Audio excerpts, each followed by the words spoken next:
E temos também pessoas que fazem vacinas, que cuidam de vacinas. Temos pessoas como a Marjorie Dolcini, que já está aí, né? Boa noite, querida, tudo bem?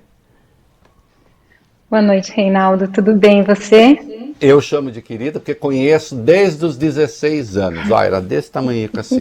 Uma das melhores alunas que eu tive. Era um espetáculo.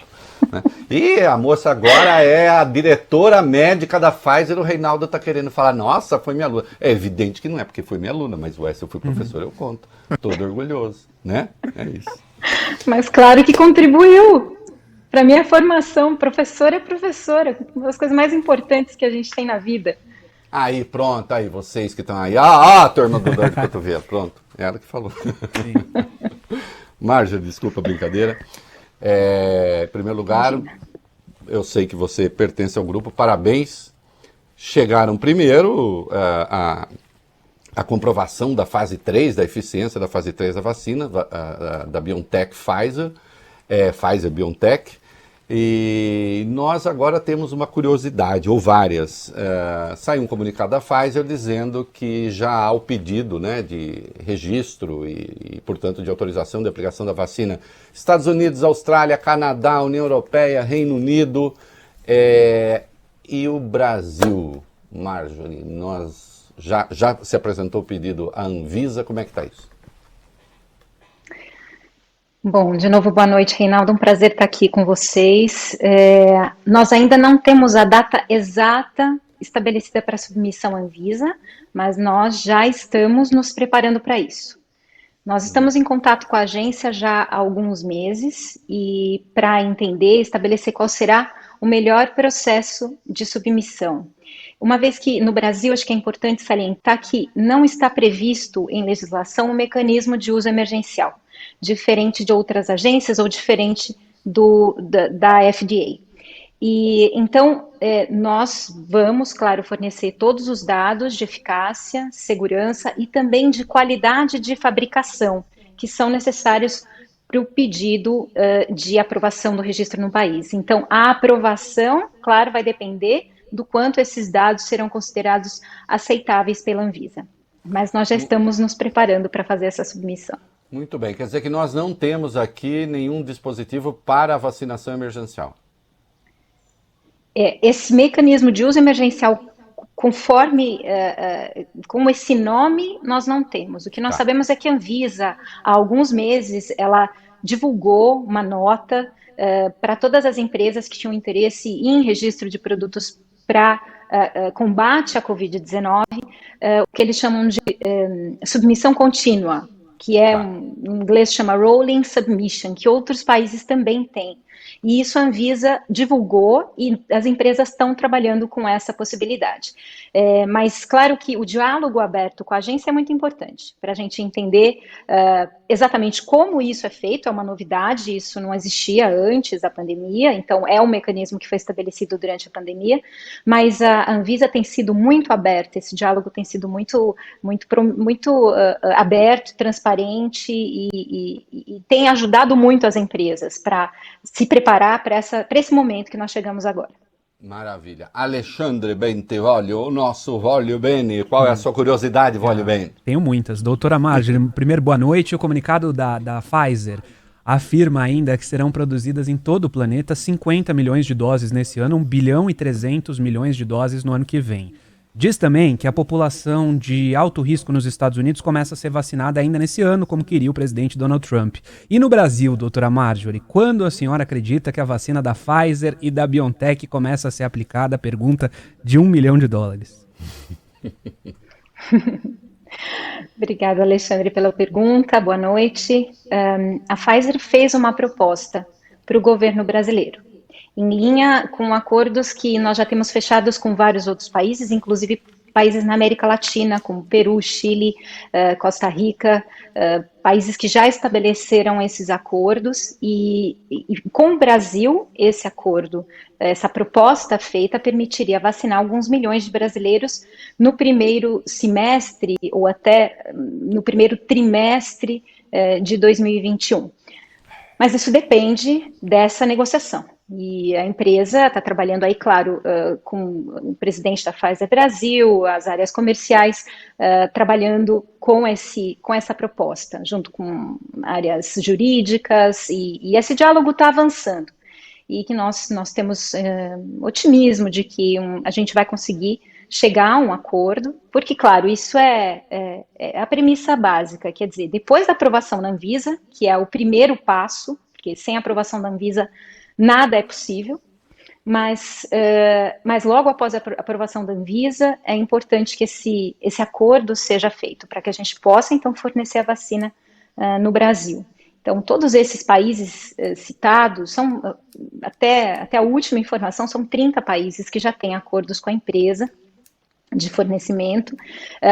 Então, a empresa está se preparando, toda a questão logística, toda a questão de distribuição, de produção. Então, 1,3 bilhão de doses em 2021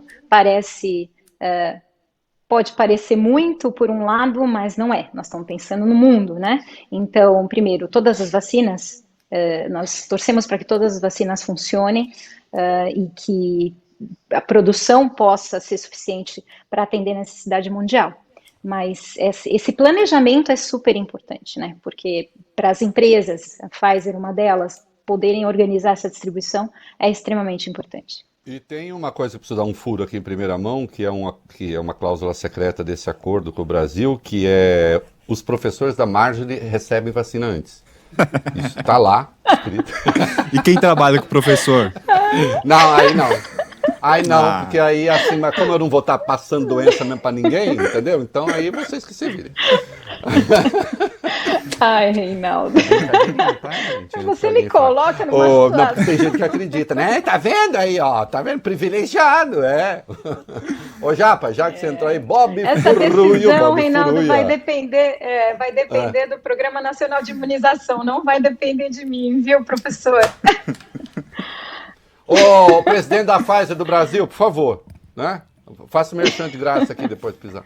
Ô, Bob Furuia, o que você quer perguntar para a doutora Márcia? Boa noite, doutora, tudo bem? Vamos lá, eu tenho duas dúvidas Bob. nesse primeiro momento. A gente sabe, na imprensa Claro. a gente tem falado bastante disso, que são necessárias 2 doses da vacina, né? Parece que praticamente todas serão 2 doses. Minha primeira dúvida é a seguinte, qual é o intervalo entre a primeira e a segunda dose? E eu também pergunto para você, doutora, nessa rodada o seguinte, o mundo inteiro está atrás, várias empresas de vários países e tal.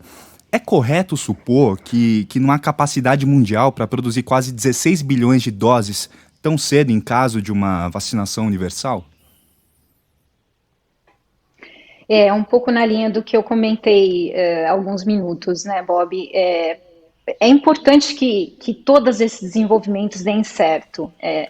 Claro que são escalas, quer dizer, nós estamos falando de curto prazo, de médio prazo, de longo prazo. E, então, quanto antes a gente conseguir vacinar um grande número de pessoas, melhor a gente consegue diminuir a transmissibilidade do vírus.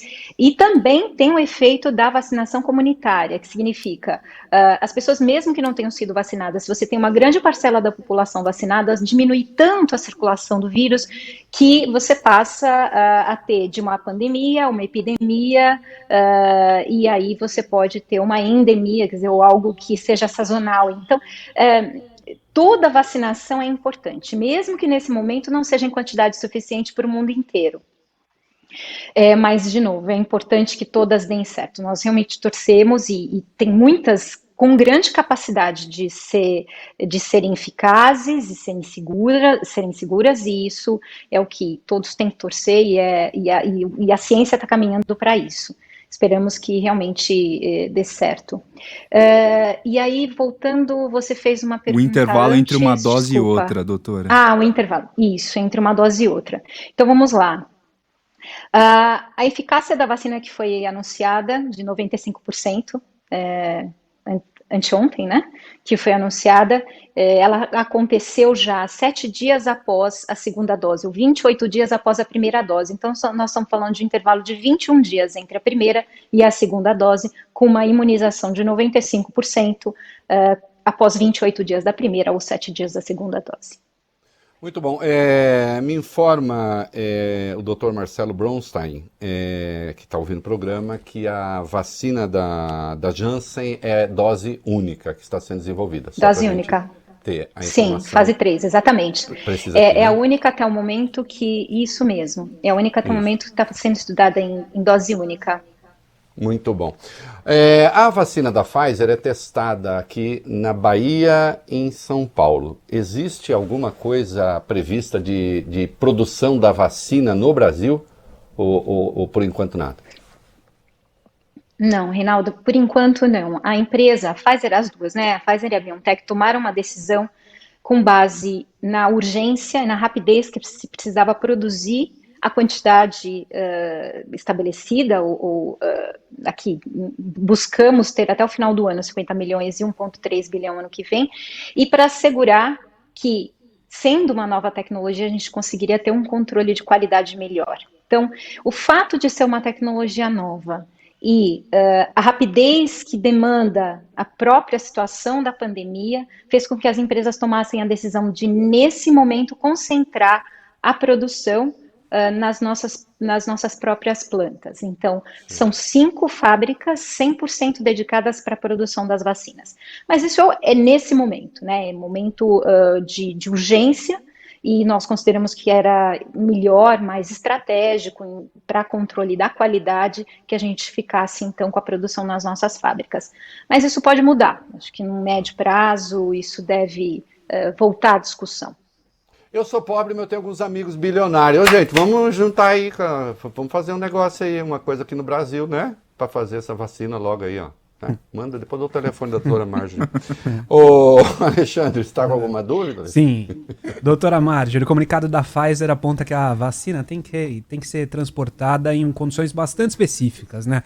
É necessário uma temperatura de 80 graus negativos por um período de 15 dias, podendo haver até uma variação, mas com mínimo de menos 65 graus. Depois do descongelamento, tem de ficar entre 2 e 8 graus positivos por até 5 dias. Minha pergunta é, como garantir essas condições, ainda mais em um país tropical, como é o caso do Brasil?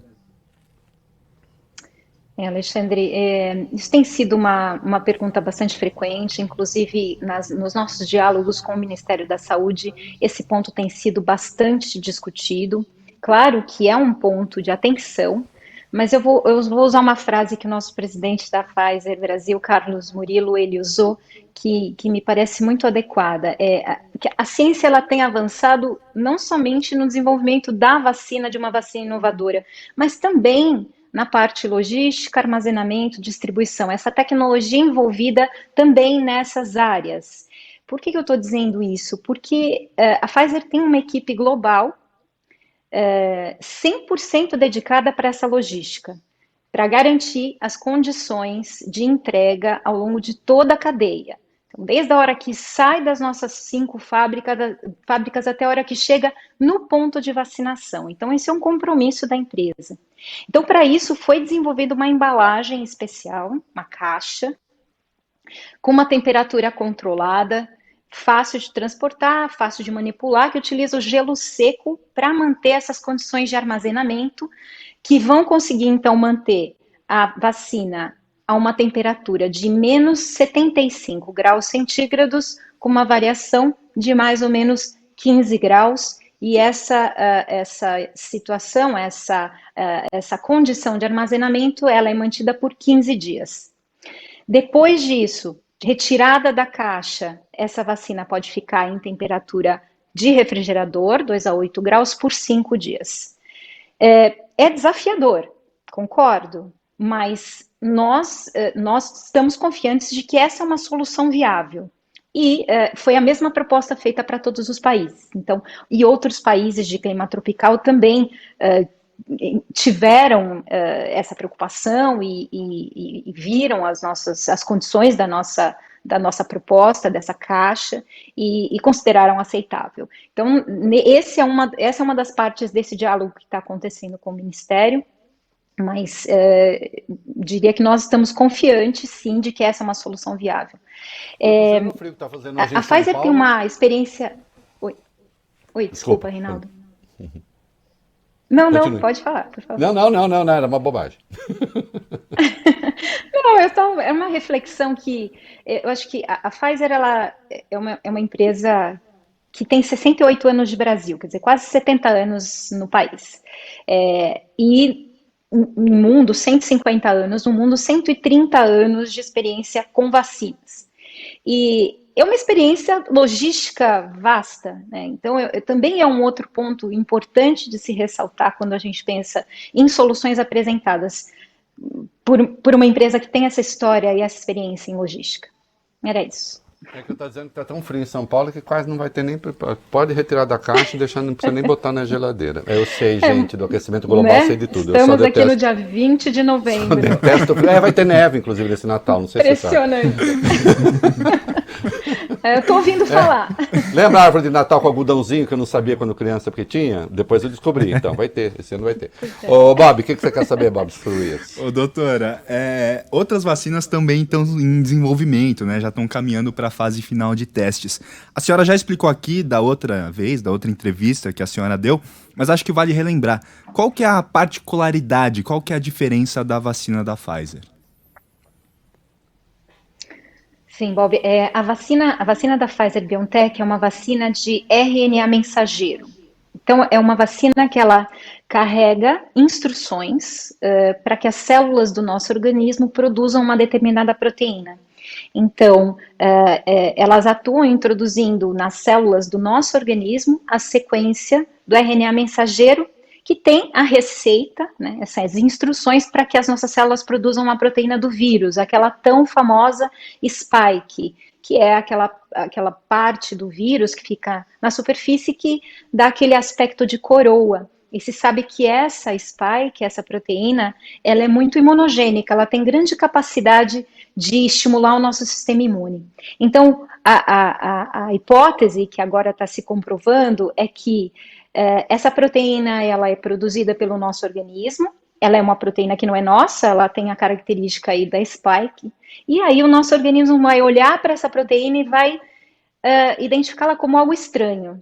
A partir desse momento, então, essa proteína ela é considerada um antígeno, isso é algo que estimula o nosso sistema imune, e aí nós vamos produzir anticorpos contra esta proteína, contra esse antígeno. Então, uma vez que o nosso organismo entra em contato com o vírus real, a gente vai ter anticorpos e não vai desenvolver a doença.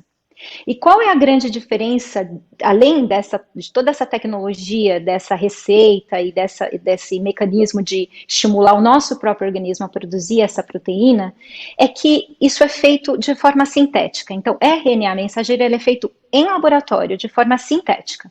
Então, essa receita, essa sequência, é feita sinteticamente. As outras vacinas, as mais conhecidas, as vacinas convencionais, por exemplo, de vírus inativado, vírus vivo atenuado, né, vírus enfraquecido, ou mesmo as vacinas que usam o adenovírus, que é um outro tipo de vírus que modificado geneticamente ele não vai produzir nenhuma doença, mas ele funciona como um transportador, por exemplo, do código genético do SARS-CoV-2. Tudo isso tem material biológico envolvido. Então, todas as outras vacinas têm material biológico. Isso demanda um tempo de crescimento, seja do adenovírus ou seja do próprio SARS-CoV-2, e demanda todo um ambiente controlado para essa estimulação, para que esse vírus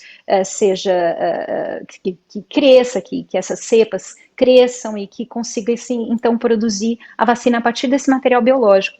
Então, demanda um tempo da própria natureza, né, do vírus, para que ele se reproduza, para que então seja fabricada a vacina. Então, o crescimento do vírus e tudo isso depende desse organismo biológico que tem o seu tempo. Então, essa é a grande diferença. Então, a vacina da Pfizer-BioNTech não tem material biológico envolvido nela.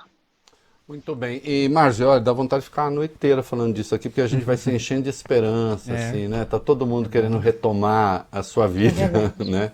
É um anseio que todos temos. Mas estamos todos juntos nessa. Eu imagino. Para encerrar, uma pergunta. Nós vimos aqui a vacina da Janssen, uma dose, mas a maioria 2 doses, né? Já tem alguma coisa a respeito? Vamos lá, eu tomo uma dose da Pfizer, digamos, e posso tomar todas liberadas, uma segunda dose da Coronavac, ou não se sabe ainda se as duas doses devam ser da mesma vacina, que se acaba de dizer que a tecnologia a que recorre a Pfizer é diferente da tecnologia de outras vacinas. Essas duas doses poderão ser de vacinas distintas ou não há nada pensado a respeito? Olha, Reinaldo, normalmente não é assim que são feitas as doses, ou isso não conheço nenhuma vacina que tenha essa possibilidade.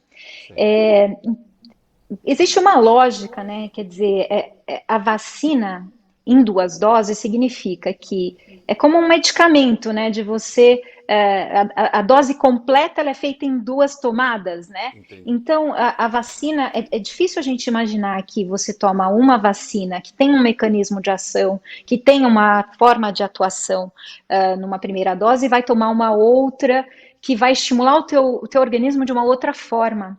Então, tem também outros aspectos, por exemplo, do ponto de vista de farmacovigilância. Fica bem mais difícil da gente estabelecer, por exemplo, a segurança de uma vacina se você mistura as duas. Se eu tomo a primeira dose de uma e tomo a segunda dose de outra, como é que eu vou acompanhar possíveis efeitos colaterais que uma pessoa pode desenvolver? Mas isso não significa que isso seja impossível, mas teria que ter um estudo fase 3, teria que ter, então, realmente estabelecido, olha, vamos dar duas vacinas diferentes e vamos ver como se comporta. E aí a farmacovigilância ser feita de forma muito criteriosa para entender se um efeito colateral foi de uma ou se foi de outra, e para a gente poder monitorar, então, a segurança das pessoas. Queridos ouvintes, internautas, veja a complexidade que isso tudo envolve, como a gente precisa ter ali competência, controle, ciência, rigidez, né? Envolvendo tudo isso, porque serão várias vacinas, né? Precisamos trabalhar isso direitinho. Marjorie Dolcini, muito obrigado por ter aceitado mais essa entrevista para a gente. Espero que as coisas aconteçam da melhor maneira possível. Parabéns por estar envolvida nesse projeto. E ainda bem que a humanidade também produz coisas como vacina, como Pfizer, como Marjorie, né? A gente também tem maravilha, não tem só horror, não. Muito obrigado. Obrigada, Reinaldo. Obrigada pela oportunidade de novo e conta comigo.